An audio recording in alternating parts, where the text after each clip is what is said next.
I'll pass on just a quick announcement. We're going to transition now to Richard Coffin from the usafacts.org group.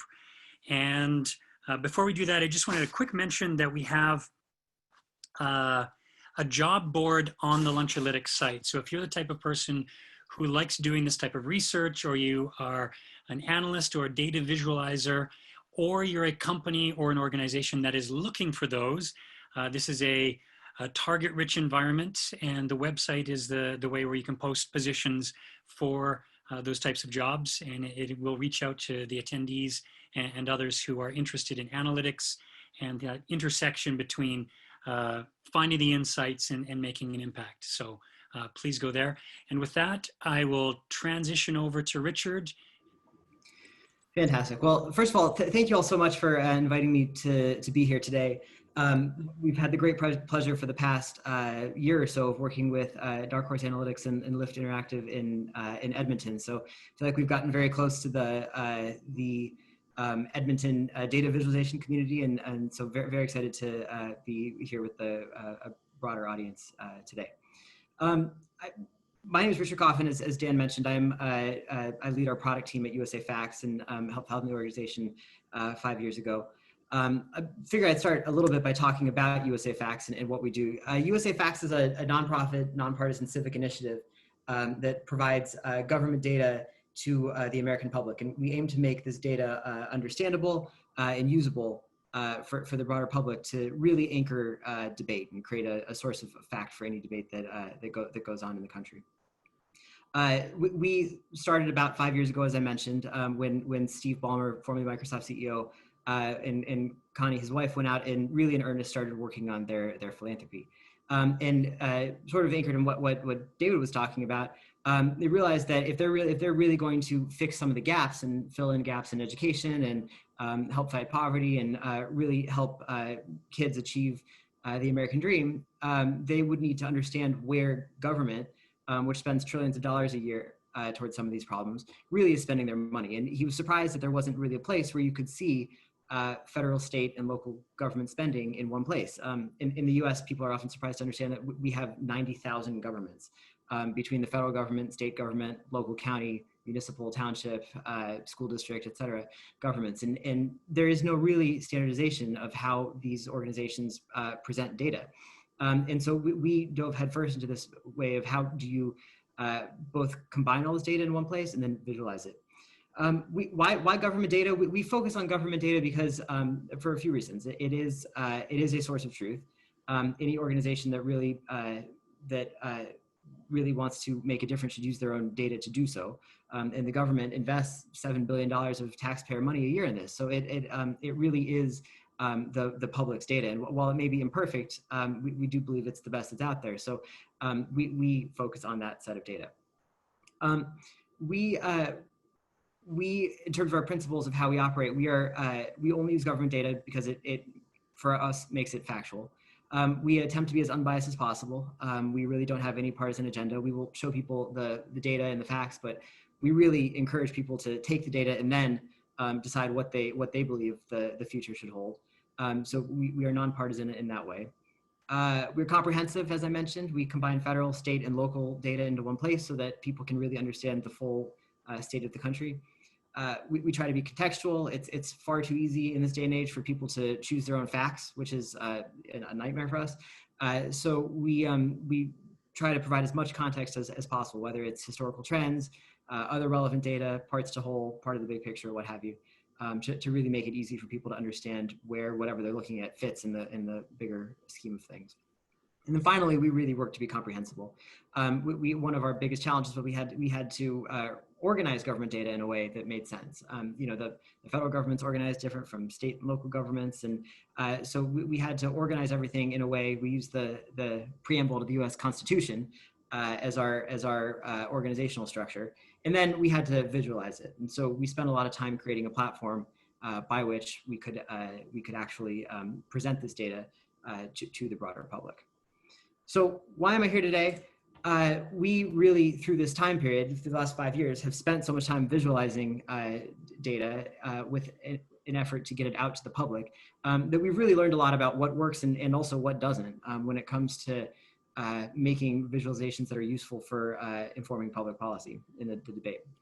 As a note, we try really hard to obviously bring data to the public, and a couple of years ago, we do a poll every year, but a couple of years ago, we did one about the election called the State of the Facts poll about the midterm elections. And we asked people, what do you use when you make decisions when you vote? We gave them about 20 some odd options. And the number one thing people said they use when they vote is they vote based on data and research. It beat out people who said they vote based on their values. It beat out people that said they vote based on political party. And it was so incredible to us that we really actually believed it probably can't be true. People probably don't actually vote based on data. But what it does tell us is that the fact they're saying this says they want to vote based on data, if only they had access to it. So we spend a lot of time really trying to make data accessible and useful through visualization. In a way that makes it helpful to people to have these public policy debates. So a few lessons from the last few years of our work. First finding of ours, policymakers don't know all the answers. In fact, they don't even know all the questions to ask. A quick story, last year we'd been putting together this annual report on government every year. We put together a nice 100-page booklet with a lot of great visualization and a lot of great data and a written narrative that goes along with it. And last year we decided we were going to focus it on policymakers and really try to make it be a tool for people in government to help make decisions. So we ended up taking it to DC, took it up to Capitol Hill, and spent a day with lawmakers, talking to them about what was in the report, about the report itself. And we heard two things that were really interesting from them that really stood out in my mind. First off, we heard from everybody that we had thought they were gonna, in a way, maybe even mock what we do, right? That they have all the inside data, right? They know what's going on. They have different ways of procuring information than we do. And we thought they were just gonna know more. And it turns out they have most of the same resources that we do in terms of getting access to data, right? They might have more staffers that spend more time on it, but really the tools that we have as the general public are the same tools that they have. The second thing we learned was they said, hold on, it's great to see all this information, but we actually don't even know the questions to ask, right? If you're going to look at education, what are the questions people are actually asking about education policy, or what are people asking about poverty? So we took it on ourselves to really spend more time looking at the questions people are asking in addition to the answers. So we took that finding, and this year, with the help of Dan's team at Dark Horse, released something called the State of the Union in Numbers. This was a different narrative way of us telling things. We put this together in a way where we had gone through 40 years of State of the Union speeches, the State of the Union being the speech the president gives in late January, early February every year, and found that there were about 11 areas that really resonated with people, from the economy to immigration to jobs and wages. And so we put together a narrative structure for each of these that relied on a question at the top, then a set of interesting findings that range from just table stakes things that we know the president's going to talk about, all the way down to things that are mind-blowingly shocking, and then a visualization or two that went along with each. I'm going to take you through this really quickly. From our, the end result was this page. We had the State of the Union numbers. You could read through a narrative structure. You could go see, okay, how strong is the U.S. economy? This question comes up in every single State of the Union. And the question doesn't come up as much as the answer does. You see every president for the past 40 years say the state of the country is strong. The state of our country is strong. The State of the Union is good. And we thought, okay, well, what does that really mean? How can we dig into it? So we went and looked at things like GDP, employment, the job growth, wage growth, things like trade, right? Things that come up every year in these, but that people don't really have the answers at their fingertips. Looked at things like demographics, right? The population. How is our population changing? How much of our population change is coming from immigration? How much is coming from just natural growth? How many people are being born each year? Where does the government spend money, right? The budget comes up every year. What are the federal government's priorities? What about income? How are people's standard of living changing, right? How do people in their day-to-day lives, act and live, and how is it changing for people? What about education, right? I mean, that comes up in every single State of the Union speech. despite the fact that the federal government has little control over education, it comes up every year. And things like healthcare, right? I mean, the healthcare debate is still raging. And the criminal justice system, right? That comes up quite a bit, and especially now is a focal point. Looking at this, though, the other thing that we gave people the opportunity to do was not just look at the data and the words, but you could drill into this as well. So say you really were interested in criminal justice, you could dig in a layer deeper.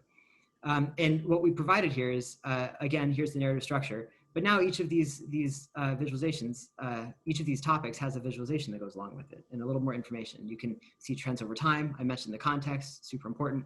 Seeing things like arrests overall decreasing, seeing things like the number of prisoners and how that's changed, incarceration rates, and seeing some about the racial disparity that is in the news right now and is obviously a huge issue in the US. Looking at firearm deaths, looking at mass shootings and active firearm incidents that come up. And then at the end of all this, if you still wanted to go a level deeper, we provided what we call the big picture, right? So at the end, you had the question, you had all the context you could imagine, and then you have the big picture where you can really dig into what is going on. So you have crime rates, you can look at just the different types of property crime, just different types of violent crime. You can look at arrests, but then more information on what people are actually getting arrested for. You can look at incarceration rates, as we mentioned, and then look at it changing over time. Look at things like background checks and active shooter victims and whatnot, what's been changing in the country. So this was our way of changing this report to really turn it into something that was usable for people.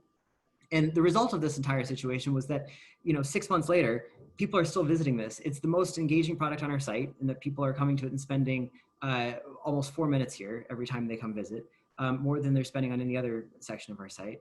And it's still driving traffic months later. It really has become a good source of information in a way that we've been able to really believe that we've engaged with the public and allowed people to start having debates based on fact.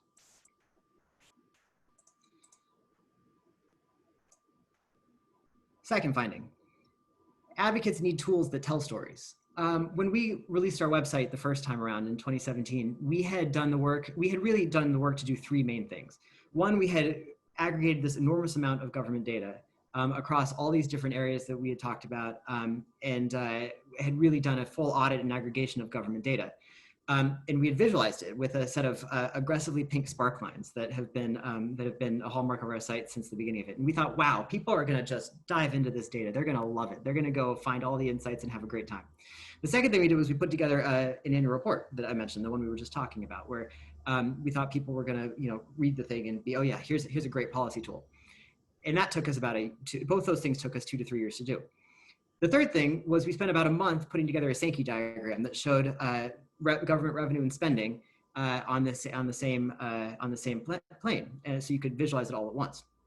And we had thought, well, definitely the things we spent 2 years doing were going to be the things that drove all of our traffic and drove the interest here. And it turned out the Sankey diagram was the one thing that people really took away from our first site and were using repeatedly in news articles and whatnot to actually have a debate. So what was our finding from this? First of all, looking at this, just noticing that data's in 2017, this is a big challenge with government data, and that it really is limited, and that sometimes the most recent data you have is several years outdated. And so this is the most recent data we have for combined federal, state, and local spending. But what were the things that you could see from this? This has really been a foundational piece for people to debate things like the deficit in government spending. You can see over on the right, I mentioned the constitutional taxonomy we use, that first column of pink. You can see establish justice and ensure domestic tranquility, provide for the common defense, promote the general welfare, and secure the blessings of liberty to ourselves and our posterity. Anyone who's a U.S. constitutional law buff will know that is the preamble to the U.S. Constitution. But we organized it in that way because it's something that people know about. And then going a step deeper to the right, you can see there's 14 areas where we really organized everything. And you can see that, this shows really that what the government does, right? I mean, the government at a federal, state, and local level really only does about 6 or 7 things. There's this adage in the US that, our federal government is basically a health insurance program with a military. And in certain ways, that is kind of true. If you look at programs for the elderly, like Social Security and Medicare, look at national defense, look at crime, look at poverty programs and education, and then add on things like interest in the debt and what government pays its own employees, you've already made up 86% of all government spending and basically spent all the revenue the government brings in. And that's an image that you can see clearly here. When people start talking about the deficit, there's deficit talks and say, well, you got to lower the deficit by cutting spending or raising revenue. And what you probably see from this is that, judging by how big that deficit bubble is in the bottom left, you have to cut a lot of spending if you're going to take it all from spending. You also have to raise a lot of taxes if you're going to raise it all from taxes. So really, it's going to take a bipartisan solution that takes a little bit from both to really understand. Going more recently, look at the coronavirus crisis. The US government in the past 4 months has allocated about $2.5 trillion towards coronavirus relief. Now people will say, okay, how are you going to pay for it? That's a debate that we're about to have. One of the big questions here is, where do you get it from? And if you look at things like, people always talk about corporate income taxes. In 2017, the US government brought in $350 billion from corporate income taxes. We'd have to raise the corporate income tax rate by a factor of 7 to actually pay for what the COVID relief costs. Clearly not something that's going to be tenable. So in order to do that, we're going to have to take from both sides again and probably raise more revenue and cut spending.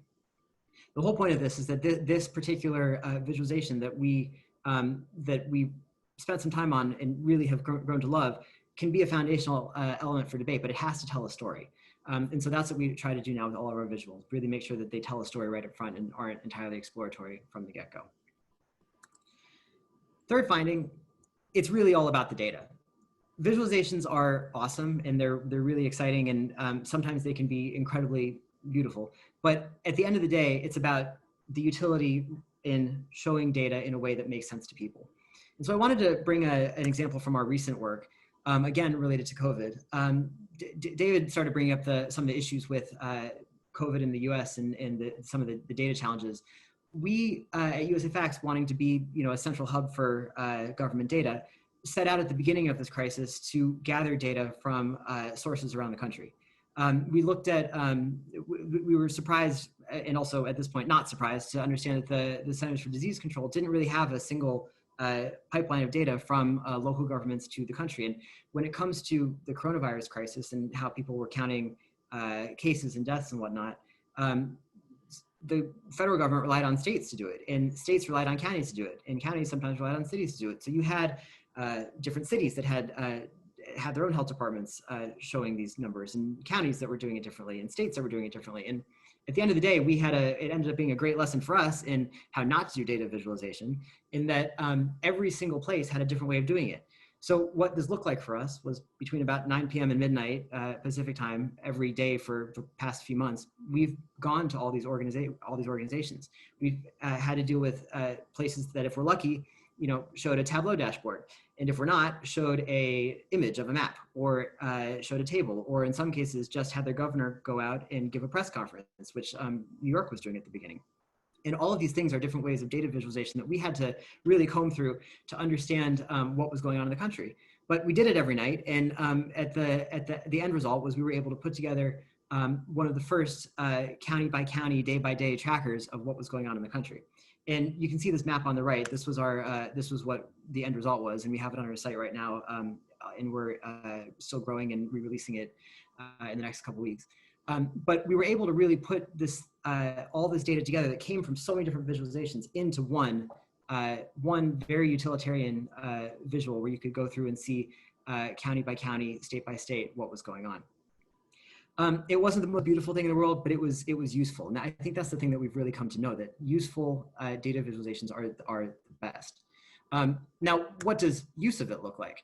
We've been able to do some work ourselves and create some really cool visuals on top of this. One example was something we did last week on CNBC, where you can look at things like the debate on the COVID crisis and the economy and health impact right now.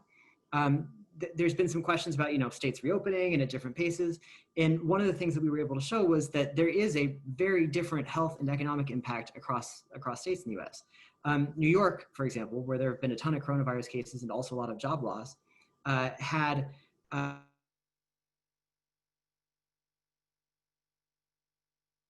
similar levels of cases. Look on the other end of the spectrum, though. Hawaii lost about 250 jobs per confirmed case in Hawaii.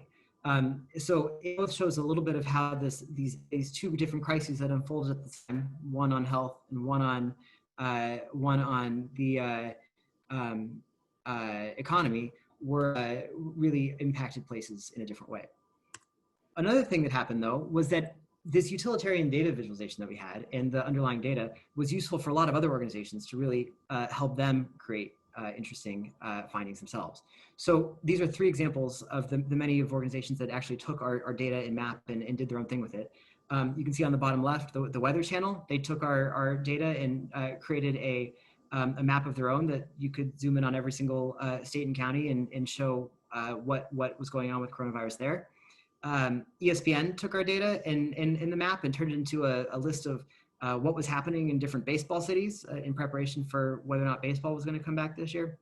And even most importantly for us, the CDC itself came and ended up deciding to use our data to power maps on their site. So currently, if you go to the Centers for Disease Control's website, you'll see a map that is powered by us because they decided that, well, if one organization was already going to all these different places to combine the data, that they would need to do so. So we've been working with them to do this, and it really just showed the power for us of really creating above all, a useful data visualization that was more of a platform than anything. So these are really three important things that we had found, but I just want to end by saying that we also, as USA Facts, spend a lot of time advocating for data in the country as well. Since this is meant to talk about policy change, we view ourselves as a platform for engaging policy discussions on data itself. And it's something we really care about. And we've been using data to do that. And more importantly, we've been using visualizations to do that. As I mentioned, there are 90,000 governments in the US. They all have different ways of portraying data, understanding data, and even publishing data. And we really view it as on us to take all this together, create one platform by which all of this can be visualized in the same way, to really standardize it in a way that makes it useful for Americans. It's something we hope the government will do at some point in time, but for the moment, we're happy to do it. And so this is all part of our effort to advocate for the facts. And just call on everyone here. So much of what we do as data visualization experts is to really come together and create these kinds of platforms. And so in the same way that we are using data visualization to advocate for the facts, we hope you all will do so as well. And I'll now read through the questions. Cool. Does your data come from all government, or is there an organization that collects and curates data for you and others? So our data does come from all governments. The federal government does do a good job in certain cases of aggregating data from local governments. I mean, they do that to some extent for budgets. All that budget data we showed that created the Sankey came from two different federal government sources. Part of the challenge, though, is that there's a huge lag, and it's not equal across all different types of governments and all different types of issues.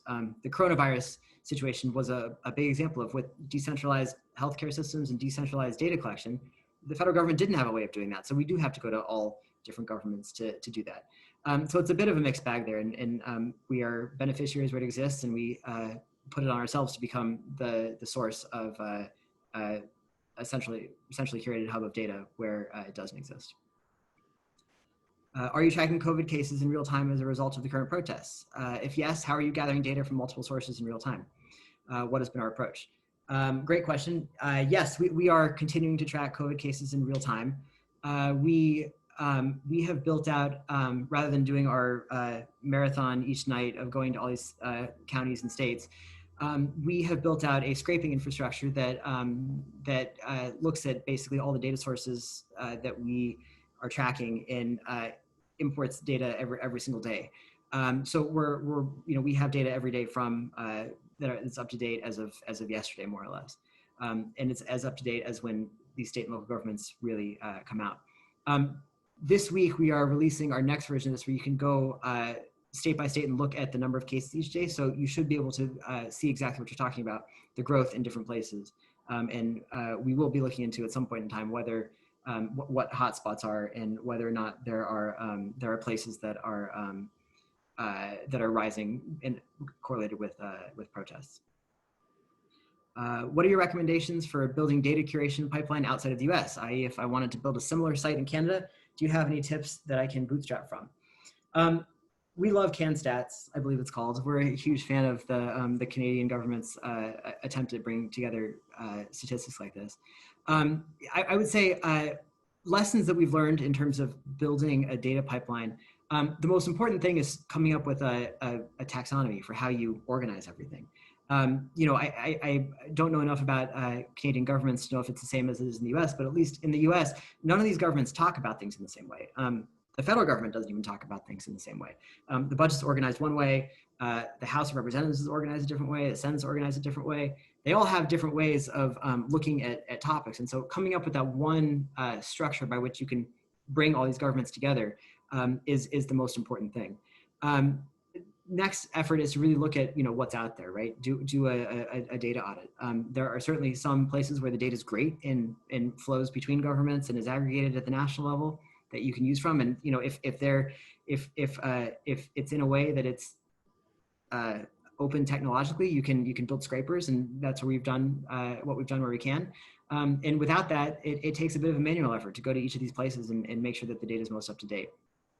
So I would say that those are the couple things really: building that taxonomy and then putting the full force of technology behind this, because where data is accessible, it can be great, and where it's not, it just takes some manual effort.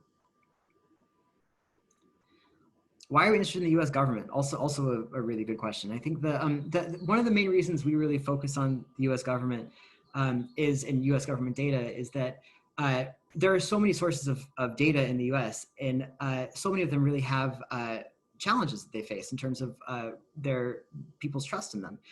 When we started this, we had people come and ask us, well, why are you doing this? There are 3 groups that already do this. Why are you just doing this in the same way? And our answer was every time, well, tell us who you're talking about, because we're probably doing it differently. The 3 groups that already pointed to doing this, that the US government does do some of this, right? They bring data together, but they don't do it in a way that's really accessible to the public. It's in data, shows up in PDFs, it shows up in Excel tables, sometimes it's full databases. It's not there in a way that people can really access and use it. So we do it because in a way that they don't. And data visualization plays a huge role there. People also ask us, don't some corporations do this? And yeah, they do, but when corporations do it, they're generally trying to make money off of this data. And so they're very limited in the scope of what they show. They don't show everything. And then the third group, we always got some questions about were like media and the think tanks and whatnot, and don't they do this? And the answer is yes, to some extent, but think tanks generally have a political bias to them. There's generally a purpose. They're trying to support some opinion. And the media in various articles and whatnot, they don't have room to be holistic and also have to drive ad sales and whatnot. And so free of all those challenges, we can really focus on bringing together government data in one way and make it useful to the general public. So we want to create one single source of truth that people can use to have debates, and we believe that government data should be a foundational part of that. Is your data open data, or do we need to ask permission from you or other sources? Our data is entirely open. We have a Creative Commons license on our site, and so the data, we don't own it. It's publicly available at the sources, and so it's publicly available on our site as well. Our challenge is making it accessible. So right now, you can download it in Excel spreadsheets and CSVs. We are working on an API that you can use to use it. Our COVID data does have an API that people can use to access it, but we're working on really making the API available for the entire website so that people can use our data as openly and freely as they like, no permission needed. Is our taxonomy open source? That is a great question. Our taxonomy is the U.S. Constitution, so we are willing to let people use it in whatever way they want. The levels below that, it's open and it's publicly available, and the full we publish methodology documents about the full way in which we created it. I think if people looked into it, they might have some questions and some reasons that they might argue with us about it. Is for that reason. I mean, the actual taxonomy itself is our property to some extent, but it's totally open and people can use it in any way they like. But ideally, with they would want to do it in the same way we did if they're gonna source it from us. Why don't you ask New Zealand to help to eradicate COVID? I can't speak on behalf of the government, but I suspect that might be a great idea. But I can't answer that question, unfortunately, but I really do enjoy it. Given your recent work with the CDC, is there a chance they can be persuaded to advocate for a more standardized structure for states and counties to collect and report health data? I sincerely hope so. That is something that we have been really interested in on many levels. And I think it's coming, this concept of government data really coming together into one place has come to the forefront. Now, both with coronavirus and with the conversation about race that's happening right now and police brutality. These are both areas we've been advocating for government data to come together for years now. And it wasn't until this year where it really became publicly a life or death situation in various ways. The health departments are so scattered that they don't have a way of really bringing together all this data in one right now. And the CDC could play a role in this. It would probably take an act of Congress to really make it mandatory. And they have to hold up things like federal funding to states to do so. Similarly, there's a conversation right now going on around police data, and can the Department of Justice really aggregate police data? There was a bill release last week in the House of Representatives that is currently being debated that would do something similar. It would basically withhold funding from states if they didn't, if their police departments didn't publish data in a timely manner to the Department of Justice. And so we do believe there is, this is of grave importance to the country on many levels, and it's something that we're hoping will be more at the forefront now that there are two major public situations right now that are going on where better data could be of huge benefit to the country. Do you track COVID data for states that have reopened and the new cases that are showing up and prep for the second wave? Yes, we do, and that's another thing that's going to be out on this new version of our dashboard that we'll release later this week. People should be able to go to our site and really see where there are second waves, if there are any, and not only which state but which counties are happening in. So we should be able to identify hotspots like that and really help people understand what's going on. And with that, I believe that is all the questions that are in here right now. Well, thank you so much, Richard. That was a fantastic overview of what you're up to and the scope of the data you're collecting and presenting back is quite amazing, and very impressed by what your team has been able to do. And I certainly sympathize with you on dealing with some of the problems of access and different counting metrics and different ways to store and display data. So kudos to you. Where can people reach you if they have further questions? I take it the contact info is at the usafacts.org location. Okay. Yep. You can email info@usafacts.org or email me if you like it, richardc@usafacts.org. Okay. And again, thank you everyone for participating today. I think this is a great use of the COVID remote work to be able to access great speakers like we've had today. Again, thanks for those who attended. Thanks to our sponsors. And if you want to sponsor, you want to speak, we are gearing up for the next year if we can get enough interest, and I'm sure we will. So once again, all the best, and we'll talk to you soon.